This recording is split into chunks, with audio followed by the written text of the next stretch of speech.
जय हिंद प्यारे साथियों। गवर्नमेंट एक नई पेंशन स्कीम लेकर के आई है जिसका नाम है यूपीएस, यूनिफाइड पेंशन स्कीम।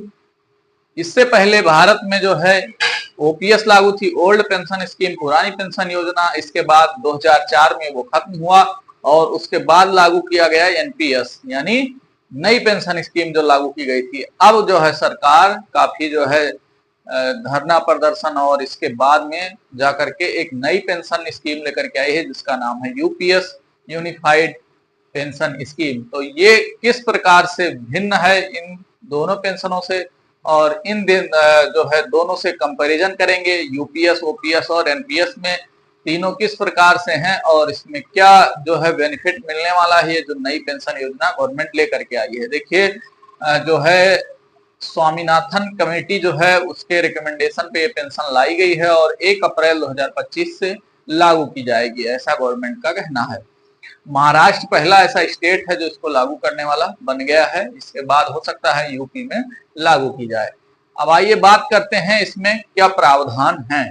तो यूपीएस जो है इसमें श्योर्ड पेंशन स्कीम है, कह सकते हैं। इसमें गारंटी देती है गवर्नमेंट कि आपको एक निश्चित पेंशन राशि मिलेगी।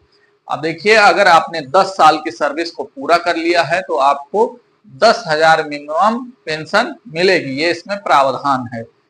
इसी के साथ अगर आपने 25 साल का जो है सेवा पूरी कर ली, 25 साल, तो आपको अपने लास्ट जो 12 मंथ है रिटायरमेंट के, उसका जो एवरेज निकाला जाएगा उसका 50%, बेसिक पे का एवरेज निकालेंगे, उसका 50% आपको पेंशन के रूप में दिया जाएगा और उसमें डीए वगैरह भी इंक्लूड रहेगा। वहीं अगर हम बात करें कि एनपीएस में क्या प्रावधान था और ओपीएस में क्या प्रावधान था, तो ओपीएस में भी यही प्रावधान था कि आपको जो है लास्ट बेसिक सैलरी जो मिलती थी उसका 50% आपको मिलता था, प्लस डीए वगैरह भी दिया जाता था। एनपीएस में जबकि ऐसा कोई प्रावधान नहीं था, आपका जो जो अमाउंट था पेंशन का वो मार्केट पे आधारित था। अब मार्केट पे क्यों आधारित था, देखिए सबसे बड़ी चीज ये है कि यूपीएस में और एनपीएस में दोनों में आपके सैलरी से 10% डिडक्शन किया जाएगा, जबकि ओपीएस में ऐसा नहीं था। ओपीएस में आपके सैलरी से कोई डिडक्शन नहीं किया जाता था। अब यूपीएस में 10% डिडक्शन किया जाएगा, एनपीएस में भी 10% डिडक्शन किया जाता था। साथ में एनपीएस में 14% आपका गवर्नमेंट देती थी, तो टोटल 10% और 14% गवर्नमेंट देती थी बेसिक पे का। तो वो आपके जो है एनपीएस अकाउंट में जमा होते रहते थे, जो कि मार्केट में शेयर बाजार में इन्वेस्ट किए जाते थे, मार्केट पे किसी भी जो है स्कीम में इन्वेस्ट किए जाते थे और उसके बाद में वो जो है मार्केट पे आधारित होती थी आपके पेंशन। जिस प्रकार से आपका मार्केट बढ़ता, आपका जो ग्रोथ होता, उसी आधार पे आपको पेंशन मिलती।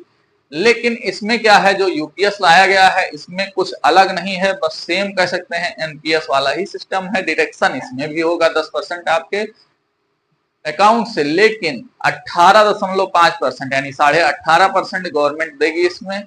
14% से बढ़ा करके 18.5% कर दिया है इसमें गवर्नमेंट अपना कंट्रीब्यूशन। दूसरी चीज इसमें श्योरिटी है, आपको 50% मिलना ही मिलना है 25 साल की सर्विस के बाद। अगर उससे पहले आप जो है सर्विस छोड़ देते हैं तो आपको 10,000 श्योर पेंशन मिलेगी, ये गवर्नमेंट का कहना है। अब देखिए यूपीएस में क्या अच्छी चीज थी। ओपीएस में अच्छी चीज ये थी कि आपके अकाउंट से डिडक्शन कोई नहीं किया जाता था, फुल जो है पेमेंट गवर्नमेंट ऑफ इंडिया के द्वारा किया जाता था, या आप जिस स्टेट में हो उस स्टेट के द्वारा किया जाता था।